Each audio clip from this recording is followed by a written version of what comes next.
We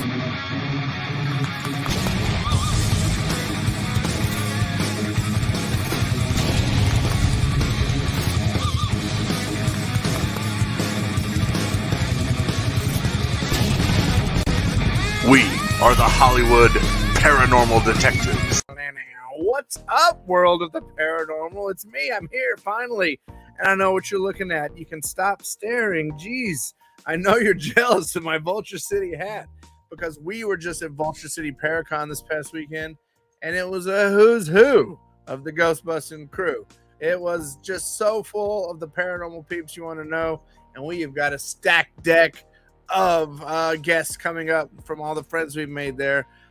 She was with me out in the desert. Groundhogs don't do good in the sun, but she was rocking it. Here she is, Mandy Maisie. That was a good one. What's so weird is none of that was prepared, and I got nervous. I wasn't going to come up with a rhyme at one point just then, but it happened. That was great. Vulture City, Mandy, taking away one word. What do you say? Interesting. Interesting. Yeah, that's the only way I can describe it.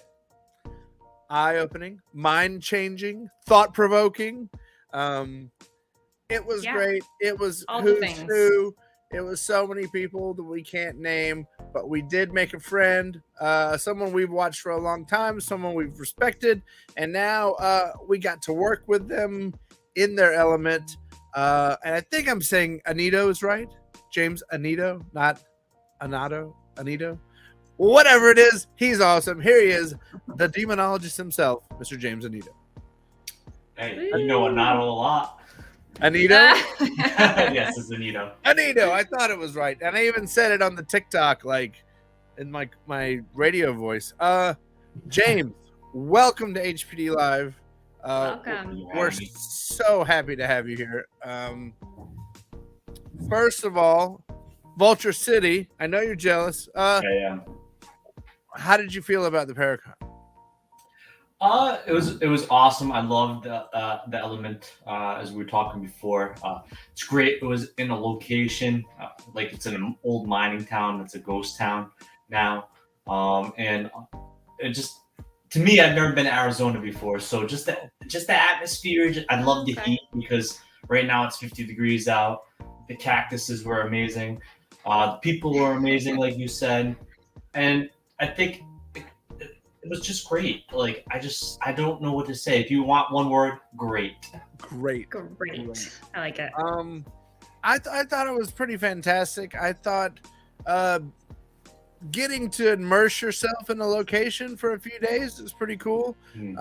Which sort of upped the comfort level for that investigation night, which I thought was pretty cool.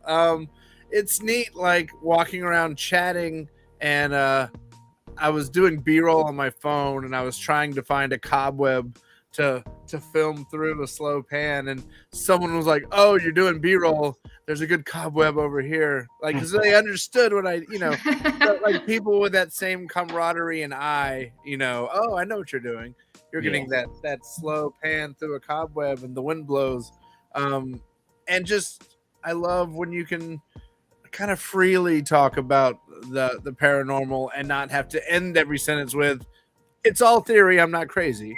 And it was pretty good. And actually talking to some people with questions from our shows that we've done was kind of neat. We don't get a lot of like commenting questions on a lot of our shows, and to get some was kind of cool. Here's a question. This is me as a fan. Did they end up doing the Transylvania trip?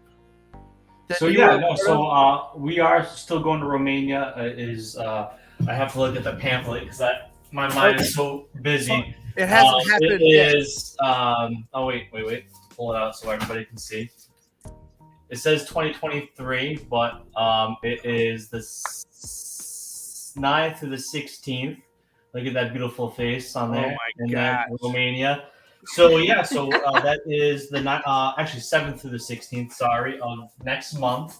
We are going to Braun Castle. We're actually eating dinner there. We're going to Vlad's Fortress. We're going to the Suicide Forest. Jealous. We're doing one thing that most people have never done in their life. We're investigating Vlad Tepes' birth home / childhood home. What? Yeah, so we're doing so much, staying at Hotel Transylvania. It's a bucket list destination, checking that baby off, and there's 15 people coming with me, and they get to have a great damn time. I'm so jealous. God. Yeah, I'm super jealous. We begged Patty when we had her on. We begged. We like, entered in that Patty, contest. We entered in the contest. I was like, Patty, just put us in. Just tell them you need a film crew. Well, I'll just film you. Right. And then when Natalie was on, I was like, Natalie, just pay for it. We'll document it. We'll make it a 10-part Paraflix series. Just pay for us to go. Oh man, it is going to be 10 nights, 10 days, 9 nights, right? Or however that works. And it is led by a tour company called Romania Thrills, and the guy that is the tour guide, Vlad, is actually related to Vlad Tepes. By lineage, of course. So it's even much more crazier. You know, we get led by a Romania team because they're gonna know all the deep-rooted history. You know, I know the basic lores and the Strigoi and stuff like that, which are the full-fledged vampire lore still to the modern time. Of course I know a little bit, but to have somebody that is so influential in that history, I cannot wait. I cannot wait at all. Counting down the days. My wallet's not counting down the days, but I am waiting. It's like, because there's such a subculture of the vampire community that masquerades, it is really hard to research genuine vampire sightings or situations, if there are any, because I've never been able to find any that aren't like from books. Most things you find out that are legit are very masquerade balls or fan fiction from masquerades, which it overshadows. I love that there's a beautiful vampire community, but I would love to also be able to research more of if there are real tales still surfacing of that. Well, the modern day Romanian civilization do believe that they still truly exist in their folklore, the Strigoi, like I said. So it's fascinating to me that a culture like our Americanized culture is more of like and not belittling it, like they are more dressed up, and it's more of a culture of get together and like you said, masquerades. But in Romania, they still believe these things exist. They're in the night. They totally look different. They look more grotesque as creatures. Okay, but it's very interesting there.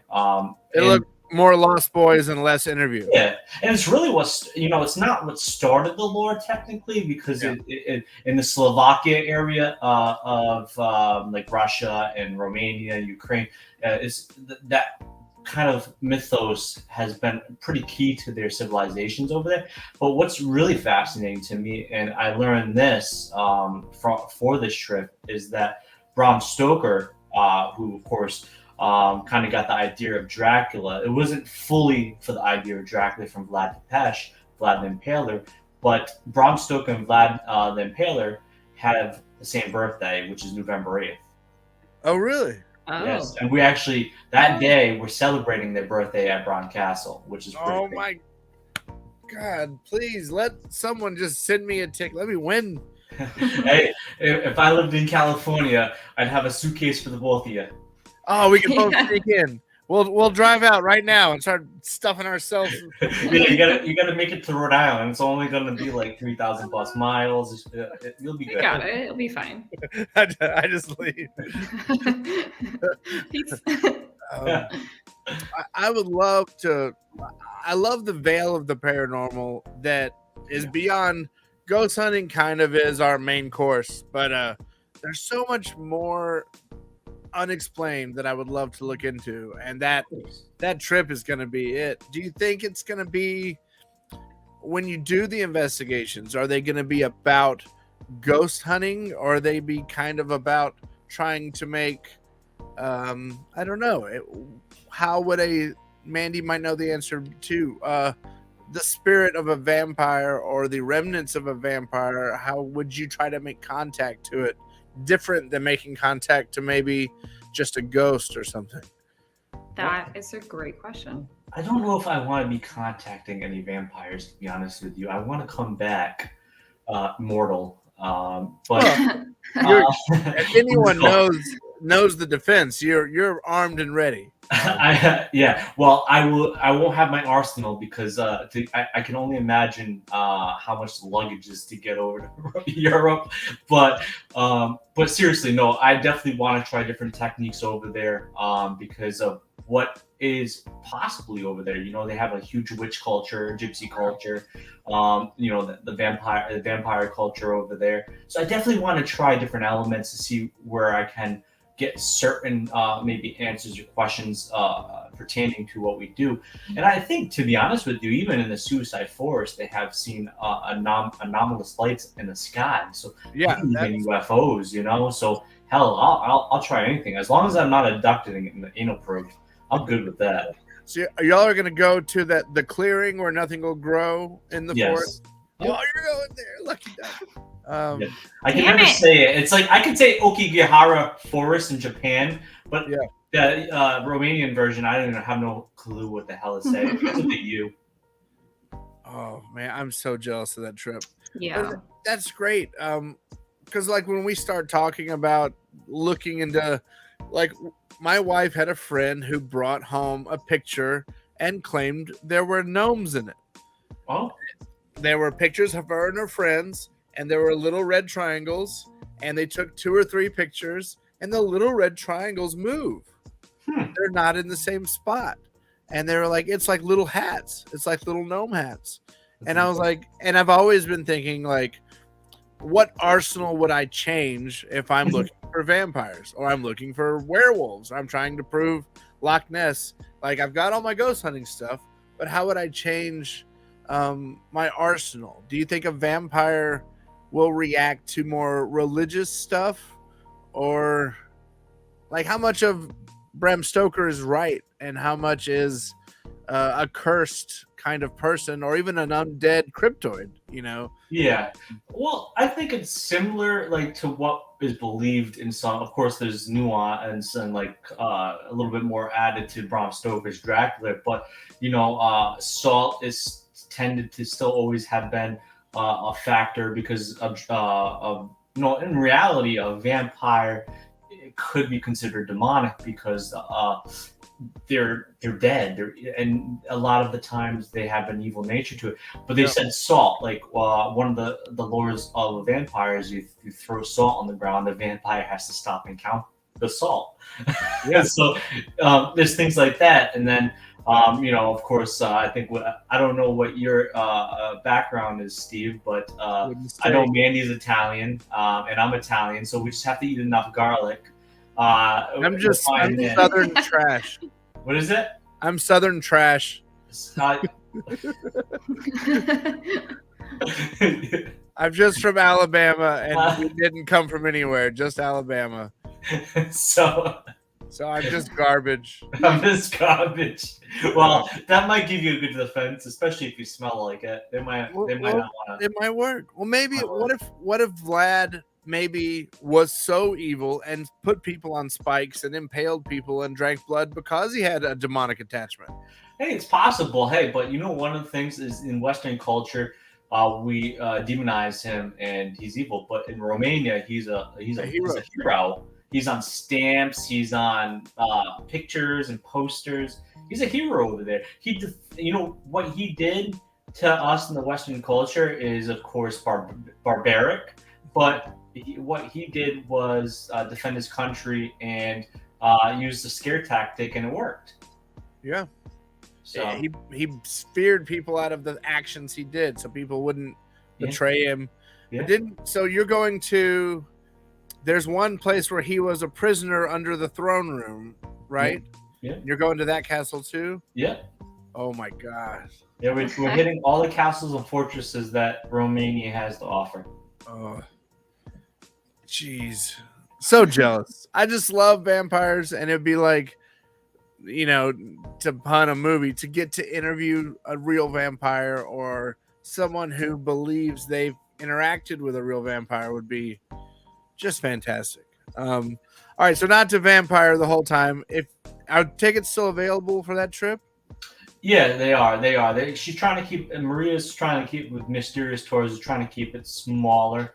But yeah, no. They're as far as until I think the deadline is probably by the end of this month. I would be assuming. So yeah, there's still tickets on sale.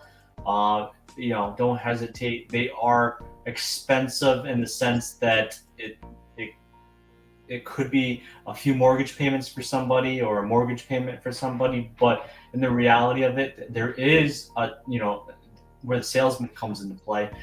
There is 12-month financing, and you can pay it off in 12 months. So, okay. If you're hesitant, It is a lot.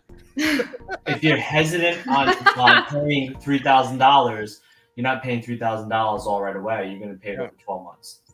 Well, and also if you were to break down how many nights you have and that many hotels plus a few meals, parties, and tickets, it's probably pretty affordable. Yeah, and then all you really got to do is you got to buy a few things. Like I bought it from Amazon for $3. I got 3 converters. So Smart. You just gotta drop a little dough, but to me, it's worth it. Like, yes, I'm the special guest, but I'm basically paying a lot of my way. So when I say people, this is a lifetime opportunity to do it.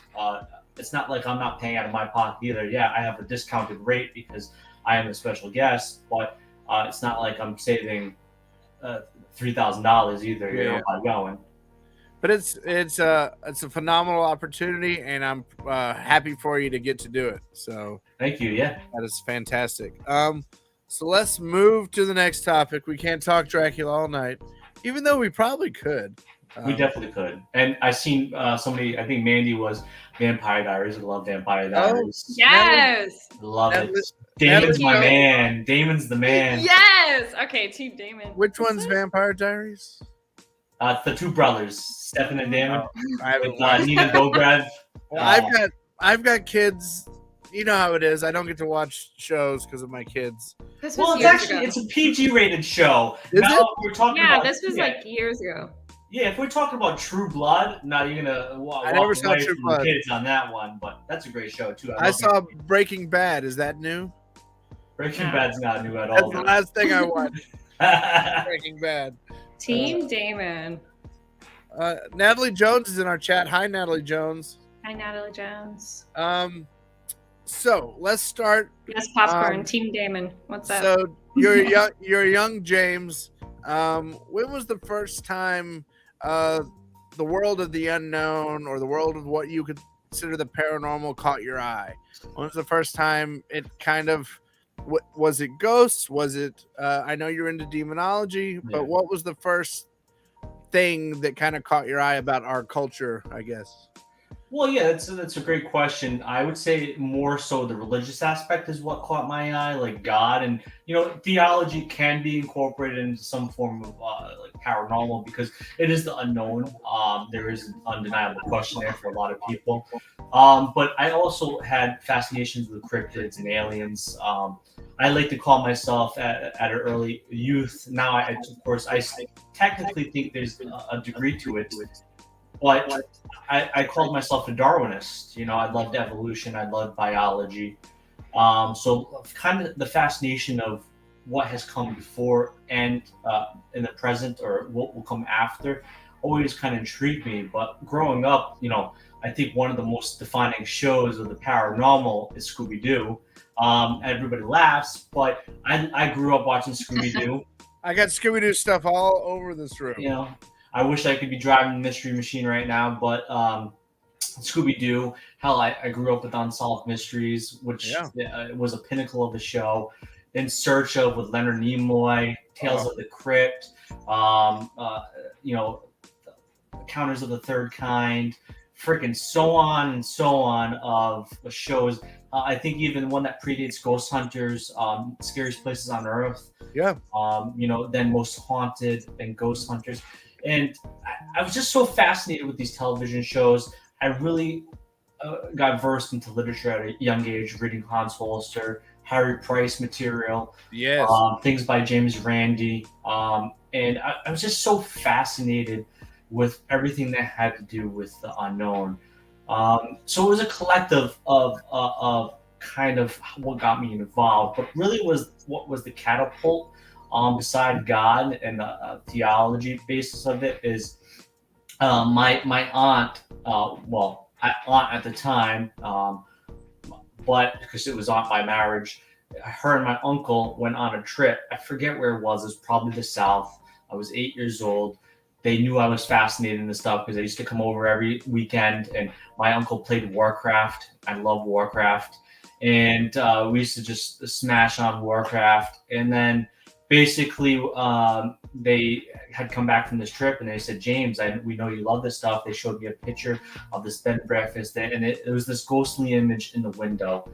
Probably now to this day, I haven't seen the image since I kind of became an adult. It's probably some form of pareidolia or matrixing, but still, they were so open enough to show me that photos, and they even thought it was something as well because they felt eerie there. Old musty place, probably had been proclaimed haunted or something like that. So that is basically the catapulting nature of oh my God, this might exist, but. I was around 14 years old when I started getting into investigating. I live in Rhode Island. New England is, of course, the oldest by nature besides St. Augustine. I know. St. Augustine in America, where history comes prevalent in the North American area. So Rhode Island is the birthplace of the Industrial Revolution at Slater Mill in Pawtucket, Rhode Island. And so just imagine how much history we have in Massachusetts, Rhode Island, Connecticut, Maine. And so I started going local surroundings. We have, talking about vampires, we have one of the most prolific vampire lords in America called Mercy Brown. Who died of tuberculosis, but people thought she was a vampire. So Mercy Brown is like 20 minutes down the street. We just have so much lore here. So I started going to a lot of cemeteries, breaking into places that I shouldn't have. But it wasn't in ill nature. It wasn't like I was going to face something, but we were going on private property. Some things they're not technically supposed to do, but it was intriguing to me. I want to get into these places. I heard these folklores, I heard these mythoses that are associated with this place. People seeing these apparitions. So I've been fascinated in it since a young age, and I'm 32 years old now, so I've been involved for 16 years. Wow, yeah, it's so great when you're exploring your surroundings, your town, and you're doing it genuinely. You don't have a spray can in your hand, and you're just wanting to see in these buildings. I remember in Alabama going in old barns and cops coming up. And as long as we didn't have a spray can, they would tell us stories, and be like, "Oh, well, we used to drive by here because we'd see stuff," and very supportive. And about how old were you when you would start kind of this, what is now Urbex kind of exploration? I was 14.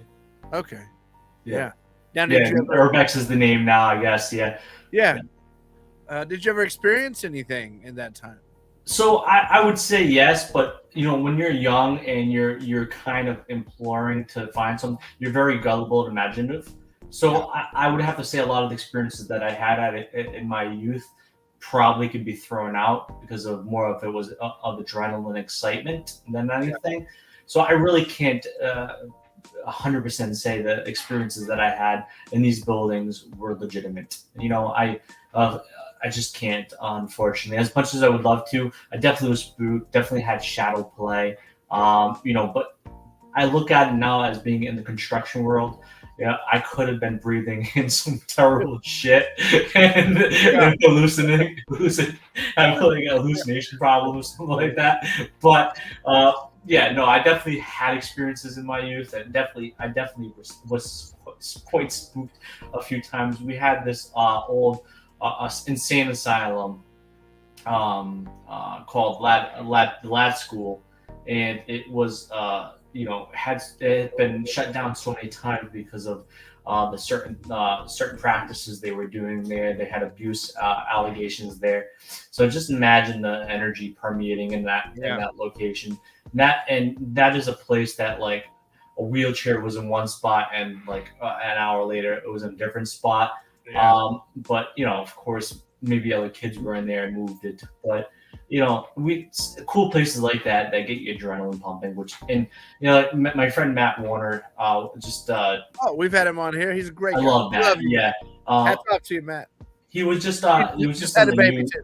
He was just on the news promoting our Hartsfoot Hall location that we do, because I'm part of the Preservation Society for the Hall. And my beautiful I know you commented. I was like, my beautiful face was on it because we did a kids' night.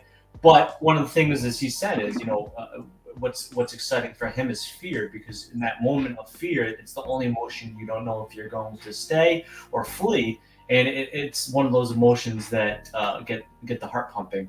And to me, that in my youth was the greatest thing. To give him a shout out is was the fear element. Like what would come next, and what would I do? Yeah.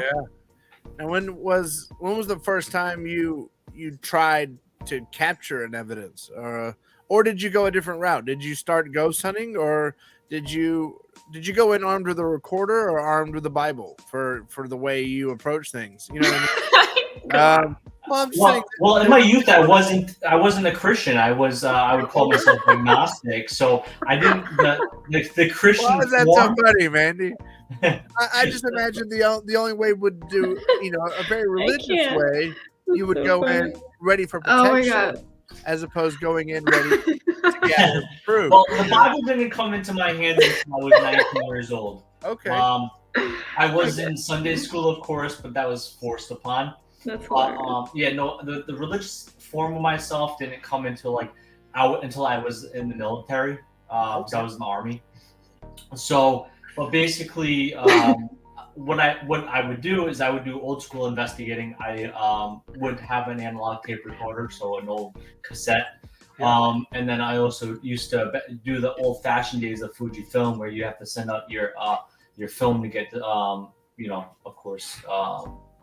I can't think of the word off the top of my head. It's 11 o'clock. Your film developed. It's film developed, yeah. I still have pictures. I still have photographs. Look at that. So I used to use tools. More so, it was the poor man's tools, like developed film and tape recorder, and a flashlight. That was my tool set.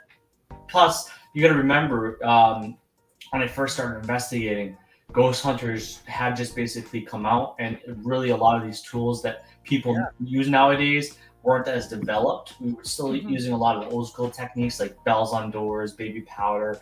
I still put a bell every time. Yeah, it's great technique. I have these little bells that I'll put all over rooms still. Yeah, it's great technique, man. I love old school investigating.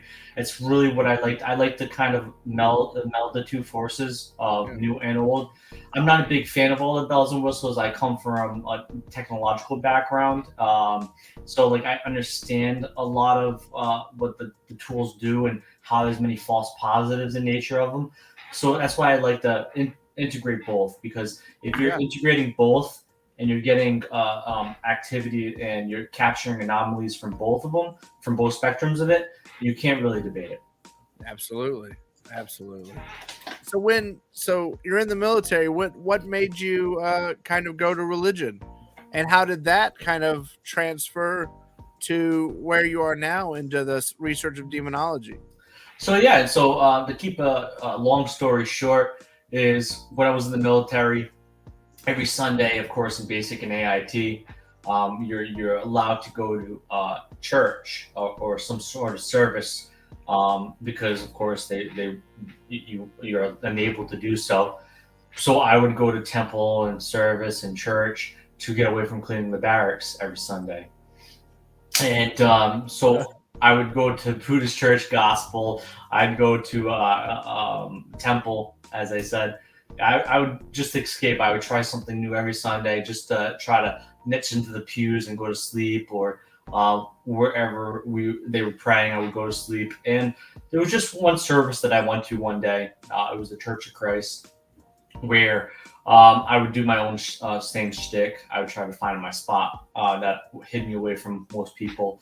And basically, the pastor at this church asked who would like to be baptized today. and not even cynical in nature or trying to be funny. There was something like shot over me, like a white light or something positive, I like to call it, shot into me. And I automatically raised my hand without even like putting mind to hand.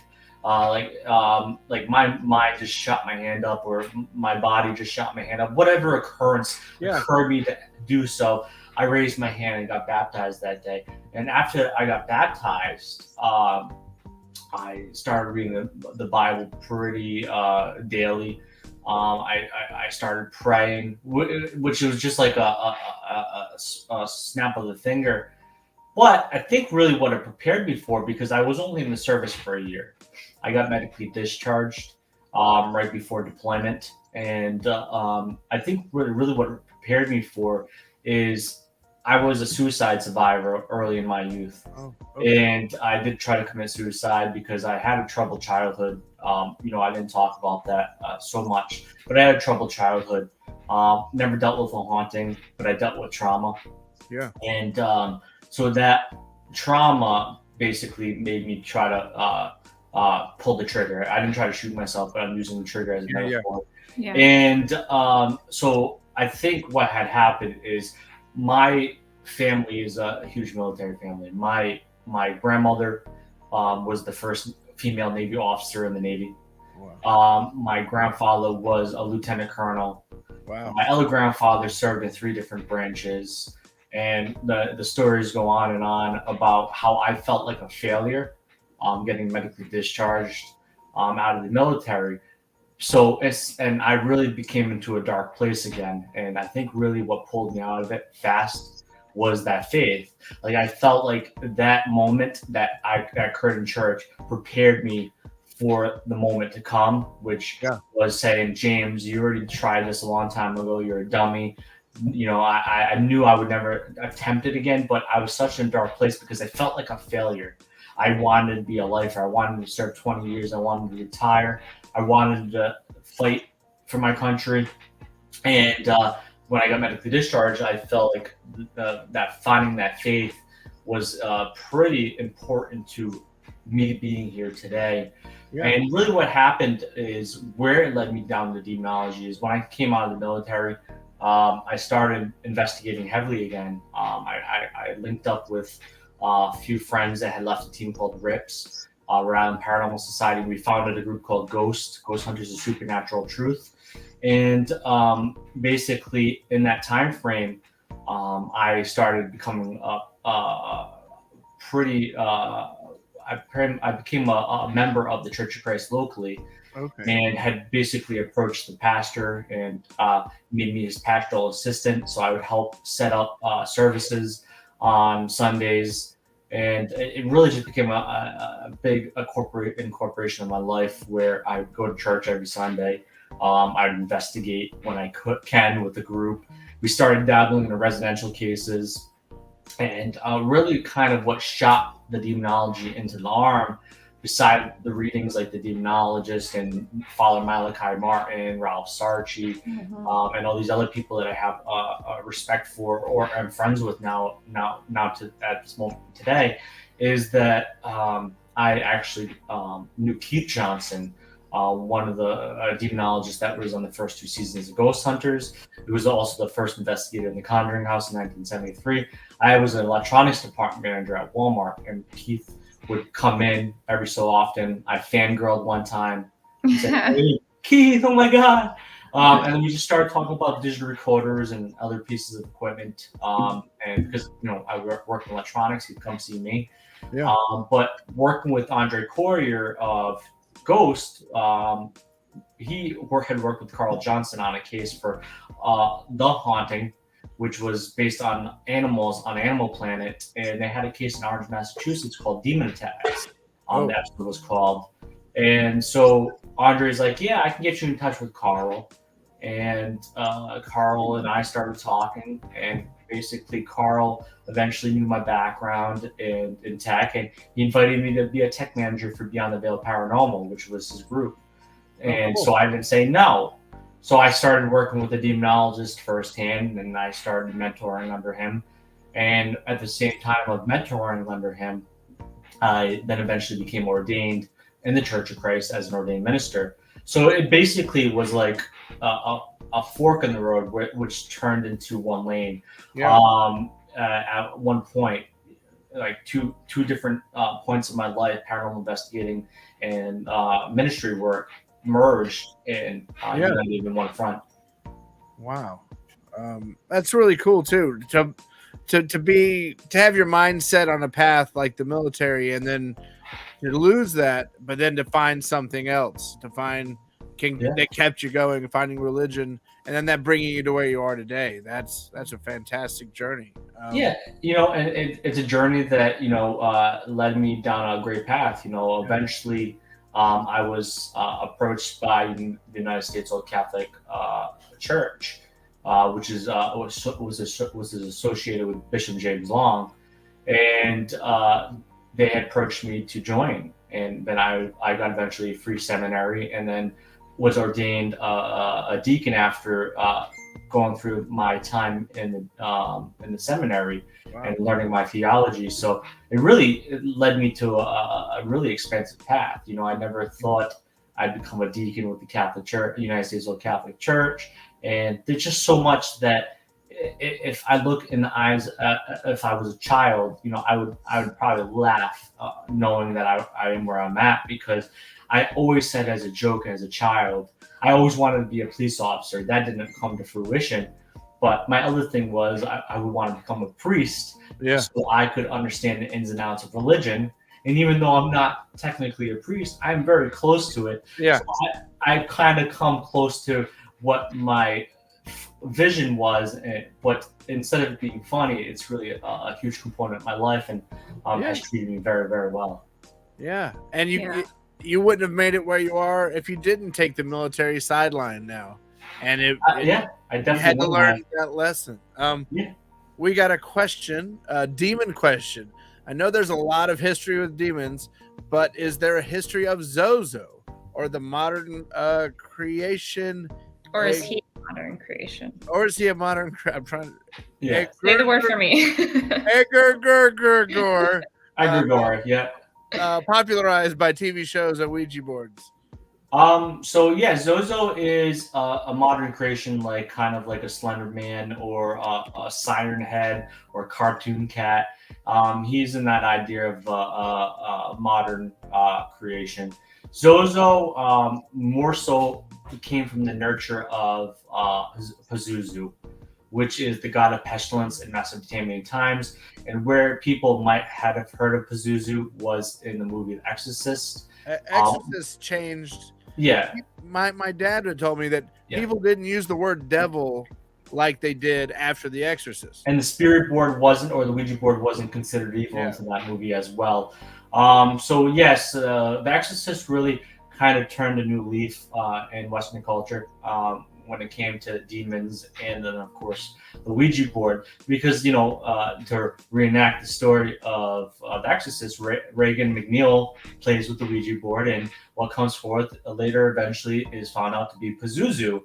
And a lot of people like Led Zeppelin and their interpretation of the use of Zozo on their cover art, and other rock bands that had started using Zozo, and it really just kind of took its own life. But Zozo originates from Pazuzu, but Zozo is so from left side of things that when people say, "Oh, I got Zozo," at that point it is more so like an egregore or a thought form. When they're using Ouija board, it tends to come from within when we start getting that, because Zozo in a corporation is not real, and that's just unfortunate. It's kind of like a viral fad that came out quite a few years ago from the movie The Gallows, was Charlie. That of course, there's no Charlie the Mexican demon or whatever that they would want to quantify that as. That was fake, but it was a ad scheme that a lot of people fell for, and then eventually it was associated to the movie The Gallows. that we found out. So it's in that scheme of being modern society created, but that doesn't denote the fact. And I'm a big component of parapsychology study, is because I'm part of a parapsychology team out of New England and Canada, led by two doctors in social science.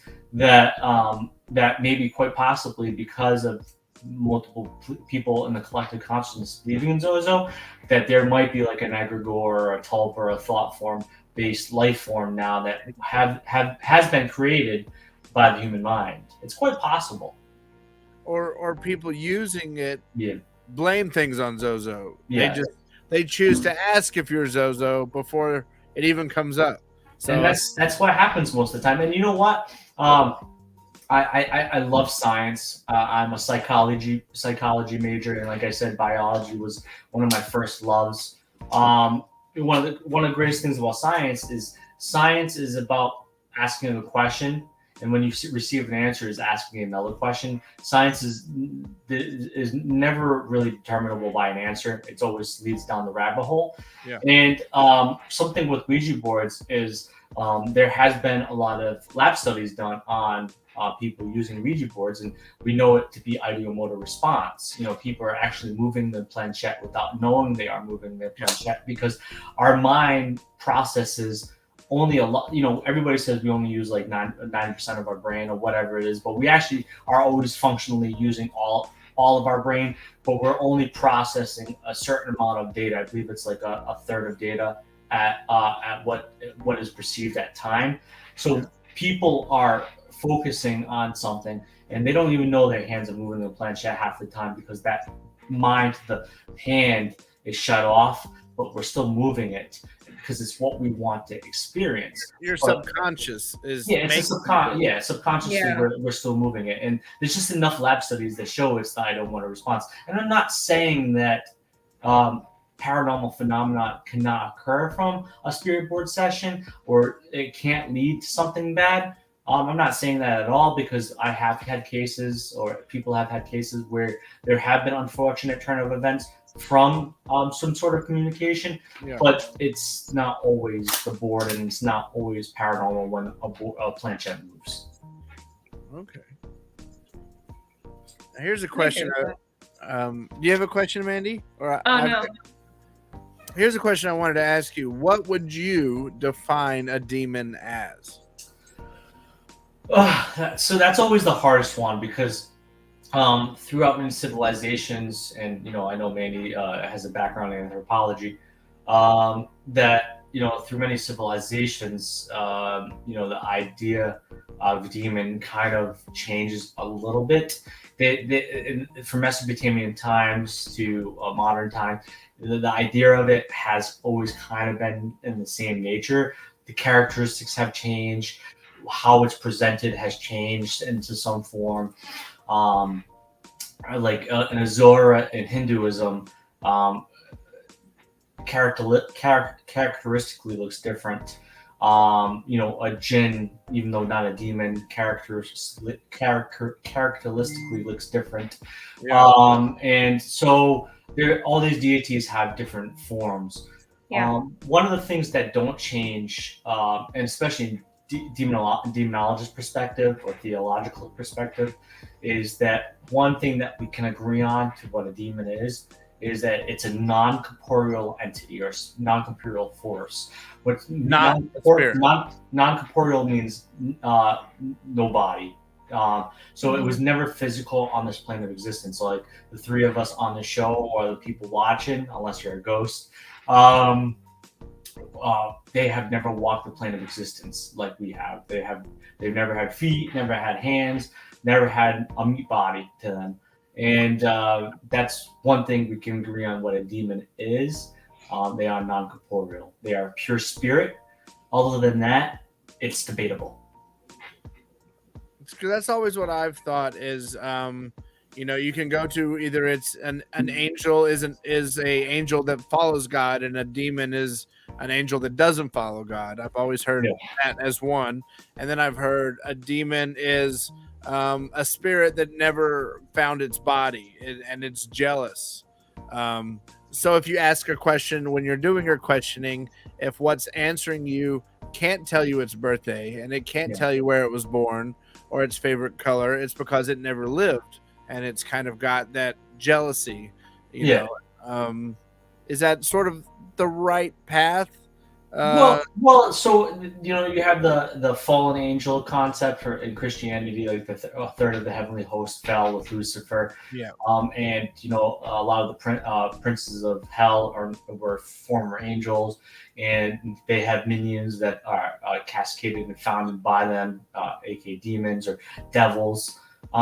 So there's a lot of mythos to it. To be honest with you, like a Divik is a prime example of a Judaistic spirit. A Divik is not a demon. A Divik is a lost soul that possesses people out of anger. And a lot of people would say, well, that's demonic. It possesses people. It's negative.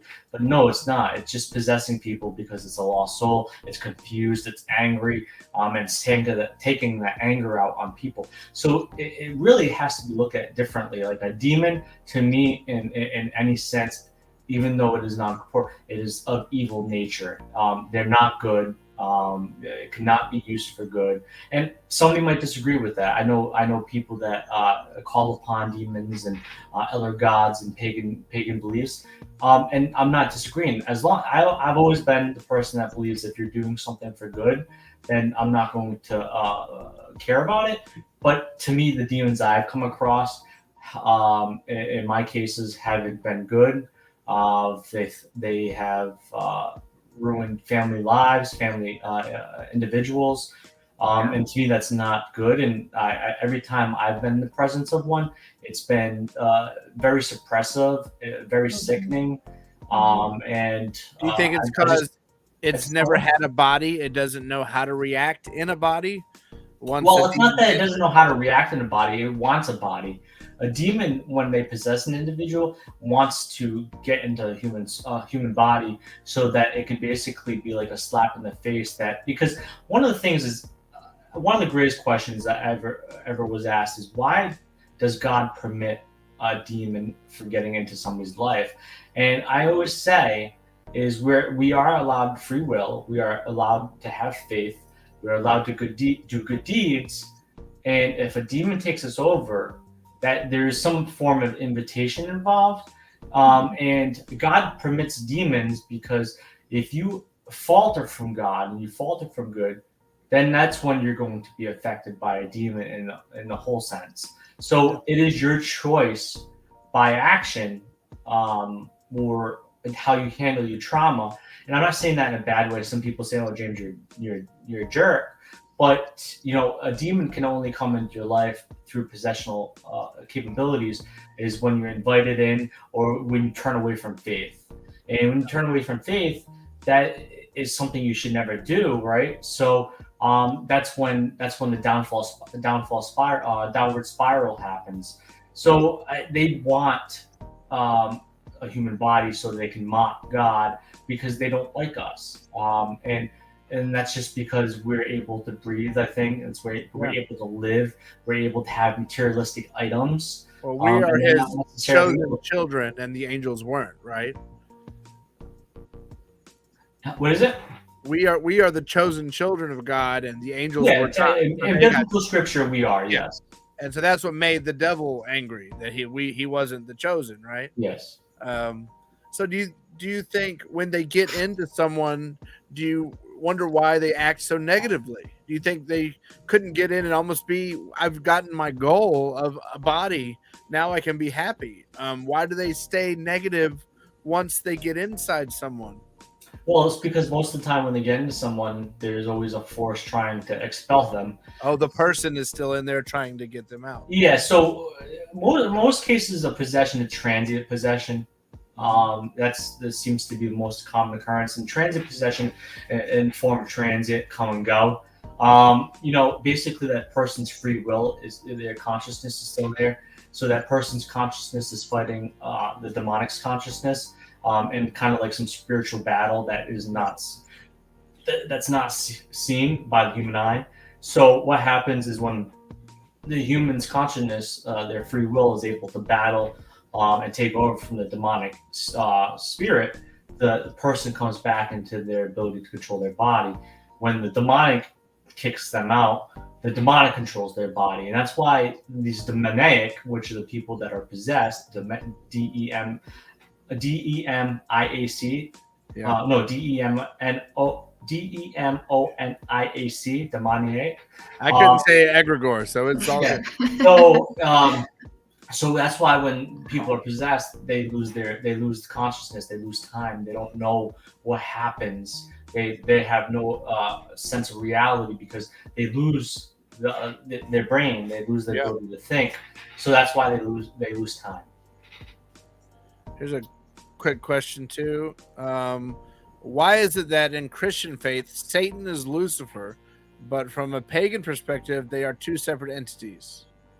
It's good. That's a good question because Christianity decided to lump it together.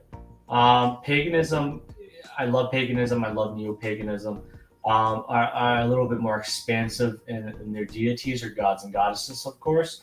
And there's a little bit more of a hierarchy and lineage in paganism. So for Christianity, they decided to lump Lucifer and Satan. And in reality, some always tend to believe that Satan and Lucifer are different. But most Christians lump Lucifer and Satan into the same individual, same being. Of course, to be honest, I like to say I do not know. I've never met Lucifer or Satan or most of the demons that are presented on that hierarchy list, like Beelzebub and Baal and all this stuff. These are names written by man, or passed down to man thousands of years ago. Perfect example, King Solomon, the 72 demons. Solomon's Temple. That's a long time ago. We go based off literature passed down to us, what exorcists or demonologists have come across.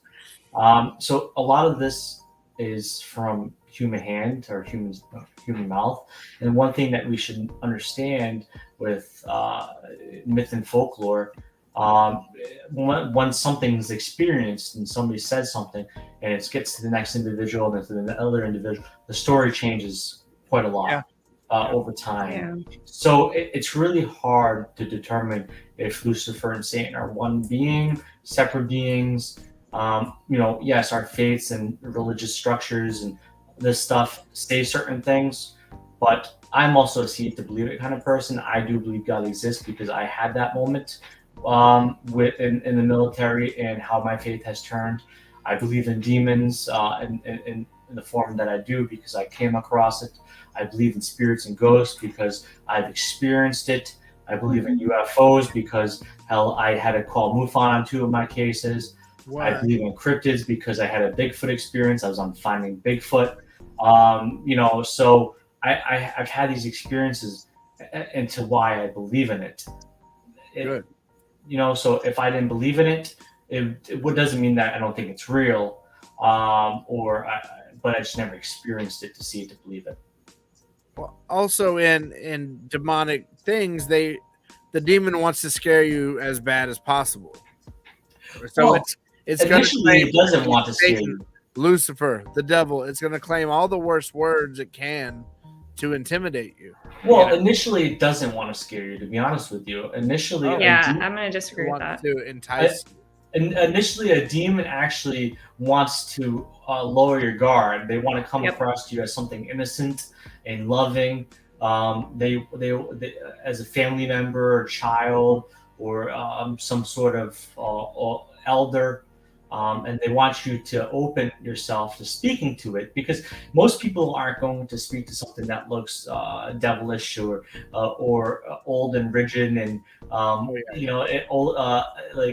we see somebody creepy, we pretty much stay away as people. So we're going to stay away from something creepy. But now if a child comes up to us, an old person that's sweet and innocent looking, or kind of a benevolent adult comes up to it, we're probably going to open our guard and open a line of communication. So a demon always comes forth as innocent. Then what happens once that guard's down and that demonic entity latches onto a certain individual in the infestation stage, which then becomes oppression, then that's when it starts kind of turning around, and the demonic entity starts telling that person they're not good enough, you should do this, that drug looks great, lower your vibrations, and then it's like a war of attrition. It's a war of attrition at that point, and then the person keeps getting beat up mentally and spiritually, to where then the possession can occur when they let their guard down even more, where they an invitation to the right of, I can't do this anymore, I give up. Sometimes they say, once they understand what's going on, take over me, whatever, I can't do this. There's so many variables that can occur to where it leads to possession. But yeah, like somebody posted on Estes method, they got Asmodeus and Azrael. So a demon's never going to upfrontly give its name up. They're never ever going to do that. 99.9% certain, because once again, if they give their name, the facade is down. Why are they going to drop the facade? Why are they going to drop the curtain and say, here I am? They're not going to do that. Sort of what I meant is they might use those other names to intimidate. Well, so anytime we get not give their name away. Anytime we get those names, it's probably going to be a negative human spirit. Just trying to scare you. Yeah. Yeah, it's probably going to scare you. It's probably because we're going to remember, we forget with human spirits, unless it's a ghost, which is like a replayability, like residual. That's what a ghost is. It's residual. It's part of the environment. But a spirit, it is still a lingering human consciousness. And if it's still a lingering human consciousness, the word intelligent has to be used, because it's still intelligent. Intelligent hauntings. People forget to use that word and understand what that word when it comes to intelligent. So yes, a human spirit that's negative and understands what it's doing is going to play use every tactic at its play to scare you or instill fear into you. Yeah.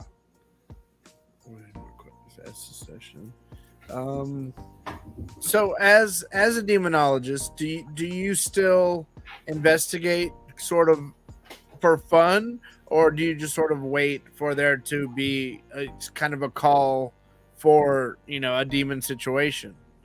So no, I investigate. I'd say probably weekly. Okay. I either go out to do events. I run public investigations. I'm invited to private investigations all the time. Yes, I still investigate. I don't get into it as crazy as I used to. Like, I'm not setting up all the DVR things anymore, and I'm not going full out anymore as I used to. I just take it as a joy and hanging out with friends and trying to dig deeper of what we're dealing with.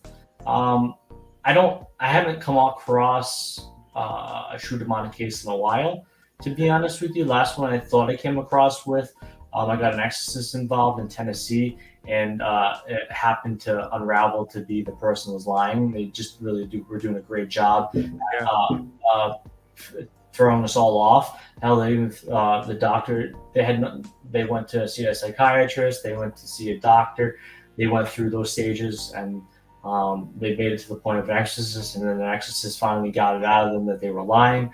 So that, I would have said, would have been my last case, which was within the past year, but that happened to be unfortunately fake, and that person wasted all of our times. But it's been a while. I do a lot of consultation, probably on a daily basis, with people that contact me, believing they're dealing with demons or negativity. But a lot of the times I'm able to talk them out of the D word, or able to talk them through their situation and give them advice to overcome it. And most of the time, a lot of people listen to my advice, and there seems to be a lack of activity afterwards, because they're not feeding into it anymore. They're not giving it attention in the sense of communication or thought. They change their livelihood and the way they live. And these things sometimes are a way to detract a haunting. Yeah. Because sometimes can't a schizophrenic label another personality a demon, and just the act of the exorcism can mentally help them find their soul personality. So if I was schizophrenic and an exorcism was done on me, it could either be good in the sense where it acts as like a psychotherapy, and it's therapeutic, or it could do the opposite and make the hallucinations and the schizophrenia even worse. I always tell people this: Hippocrates, the father of medicine, actually performed exorcisms on people as a form of psychotherapy. And for some of it worked, and for others it didn't. I always say that there are other forms of therapy like CBT and DBT and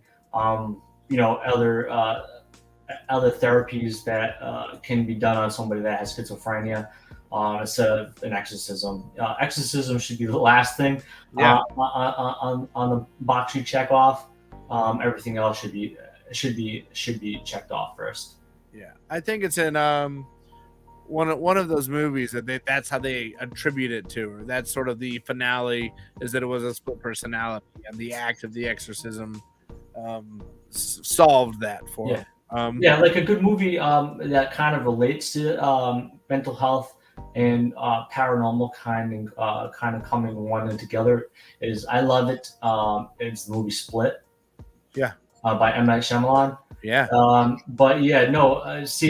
Dissociative identity disorder, schizophrenia, bipolar, and so many other disorders. He made James McAvoy switches characters in his acting and his presence and his body language, and so amazing.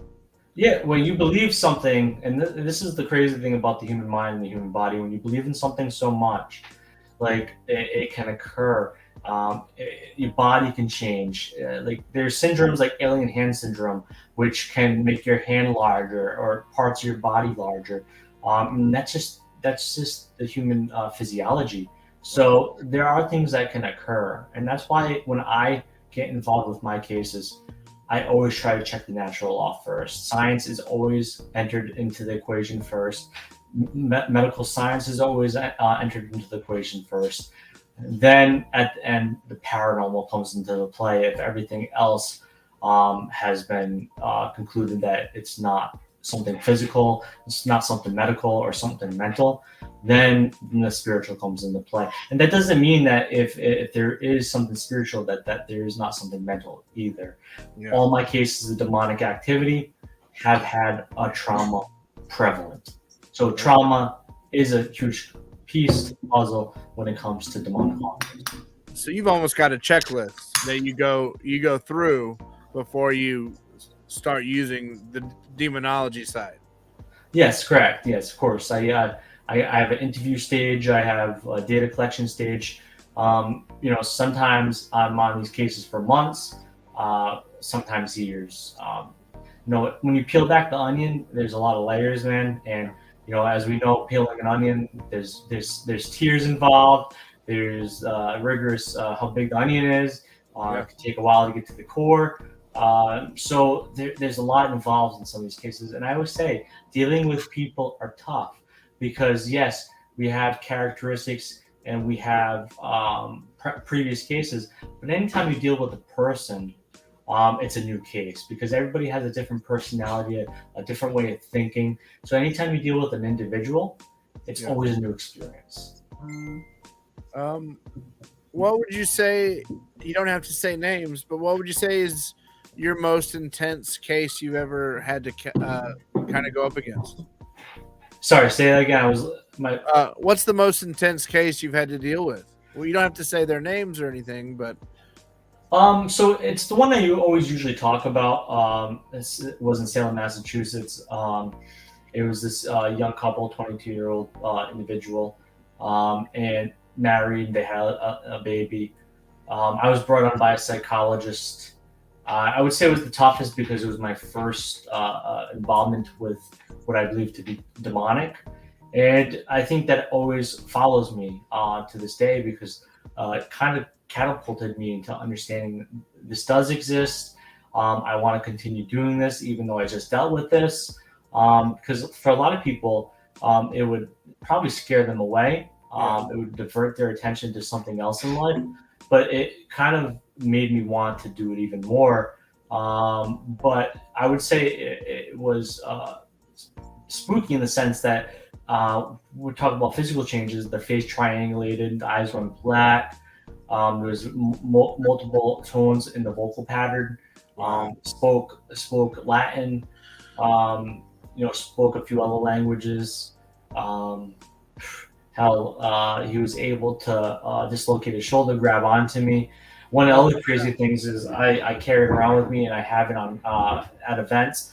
Is I had this special pair of rosaries made for me by this guy named Jeff of Luxury Laces. He actually I always loved those rosaries because they were specially made for me. But he had made them for the Jersey Shore cast, like DJ Pauly D, Mike Sorrento. So the guy that made the rosaries on that show made me my set of rosaries. So like they were very lavishing and very beautiful. And so in that case, the client that was possessed is grabbed the rosaries when he grabbed onto me, and he shattered the rosaries everywhere.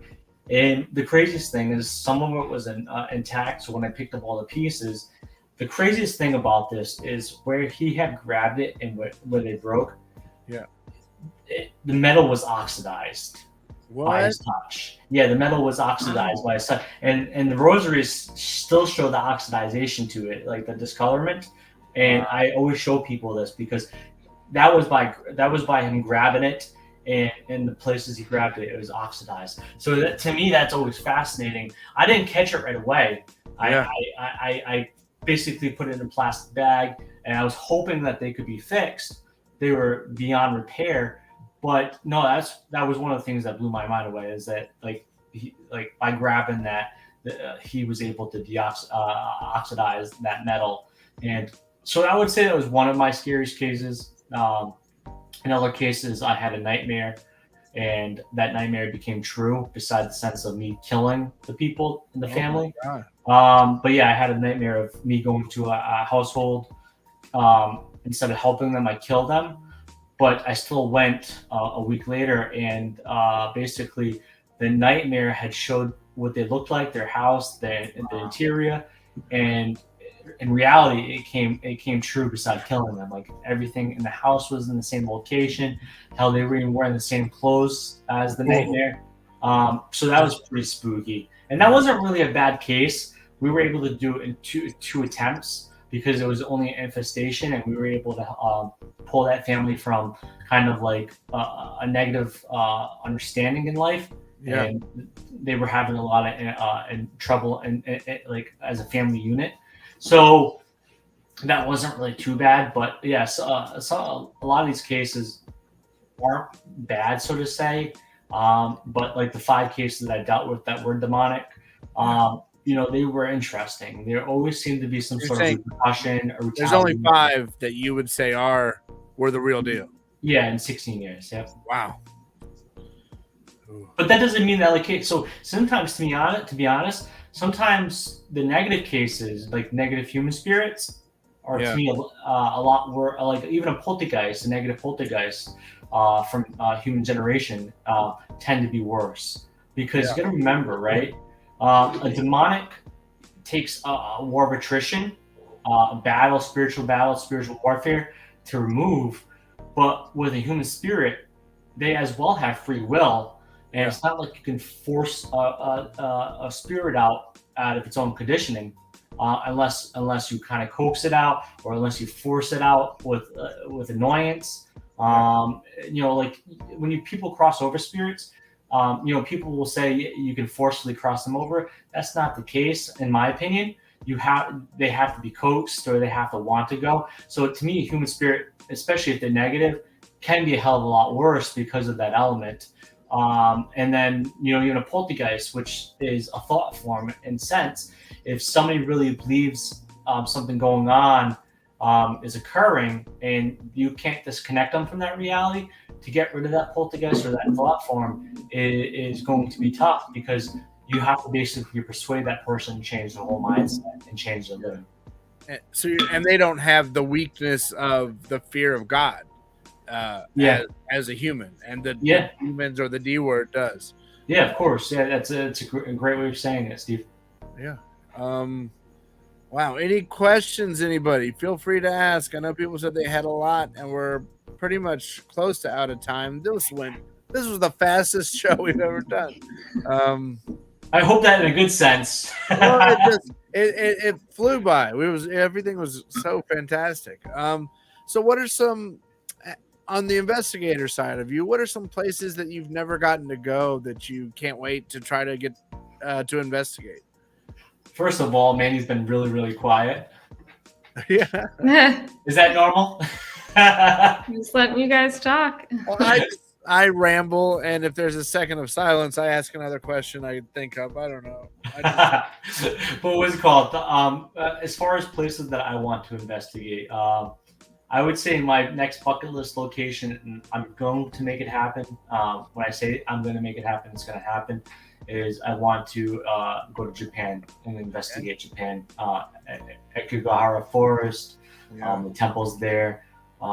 Japan's going to happen probably next year or the year after, and that's bird is the word on that one. So look forward to a future announcement. Japan will happen. But yeah, Japan's my next destination, man. I want it. I've always wanted to go there. I want to eat this. I want to eat my life of sushi. Yes. And I'll be happy. I'll be happiest man alive. And they see spirits very different there, and they take it very seriously there. They do. Shintoism is a very fascinating belief system. Yes, they take spirit apparitional form as very negative. If something shows, that means there's something wrong. A lot of our lore of like spooky, like the Bloody Mary legend, kind of originates from Japan. Look at The Ring. A lot of those old paranormal thriller movies that have been remade in Western culture are basically Japanese films that have been incorporated in Western culture. Japan has so many interesting mythoses and lores, and I just wanna dig deep. Well, and being a cryptid believer, there are so many cool Japanese cryptids. Yeah. They have the ones that the creature looks like a baby carriage in a person, but the baby carriage has a mouth, and this thing flies and grabs you and puts you in the carriage. There's creatures that are like their heads that live on other people's bodies, and they're eating their organs at the same time, and the head will come off the body because when it's done. They have some of the nastiest and most amazing cryptids. Well, also too, to be honest with you, and I believe I could be mistaken on this, is that in Japan, they isn't that where the mountain gorilla was first founded, where they thought it was a myth, and then eventually it was founded after so much research. It was like supposed to be like a Bigfoot-like creature, and then they actually stumbled upon the mountain gorilla. That's where they have the paw in that temple. Yeah. So that was even a cryptid at one point, and we found out about 100 years ago that mountain gorillas do exist, and it wasn't a story that was made up. Yeah. They're very much like the way the Mexican culture has the Day of the Dead, and they believe that their people are here to talk to them. They believe their family is there judging and helping them. Very often. Death is celebrated or looked at differently throughout the whole world. Mandy can attest to this with anthropological views. Yes, Mandy. Yeah. What do you think, Mandy? Oh, I don't know. It's your turn, Mandy. I don't know.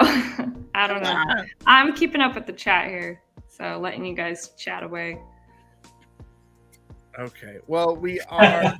Unfortunately, we're out of time, and we have to bring you back. You know what we'll do? Let's make it an appointment when you get back from Transylvania. I want to bring you back, and I want you to tell us all about that trip. Yeah, no, definitely. Yeah, I would love to come back on after Romania, talk Maybe about bring it. you and Patty, and y'all can tell us together. Well, unfortunately, so Patty's not going to make it this she's time. not going anymore. No, so what had happened is I won't go into what happened. Nothing bad, but Patty actually has is going to be doing Morocco. While I'm doing Romania, she's Okay. doing Morocco. Oh, cool. Well, I definitely want to hear about it. Oh my gosh! Please, video, take notes, take pictures. I'm gonna be all over your Instagram, just waiting. Oh, trust me, I am definitely going to do as much as I can out there. I don't know how the Wi-Fi is out there. I'm assuming there's Wi-Fi in spots, but I'm definitely going to take a lot of photos. And I'm taking my Canon DSLR. Oh, good. So I'm going to have some beautiful photos out there. Last chance. Any questions? I don't see any questions popping. Well, James, it was so cool meeting you this weekend. People don't know we got to investigate a little.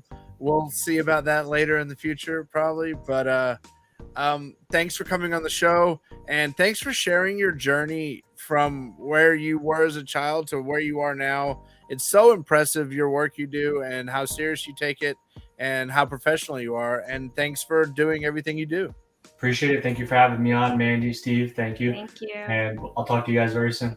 All right, sir. Have a great night. Thank you. Have a great night. Wow. He's great. That was so amazing. It was, again, the people we have on this show are I'm so impressed by their knowledge and their professionalism for their craft and the thing they love. Mandy. Yes.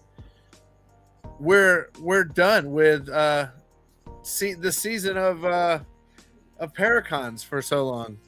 We did it. We made it through. We did it. I think everyone, real quick, I'm going to say all the usual things. Please watch us on Paraflix. If you want to see me cry and you want to see Mandy take a murderer's spirit into her body, you want to see us catch EVPs in 5 different locations saying get out, go on Paraflix, subscribe to Paraflix, check out that Nevada State Prison episode. It is the reason to get Paraflix.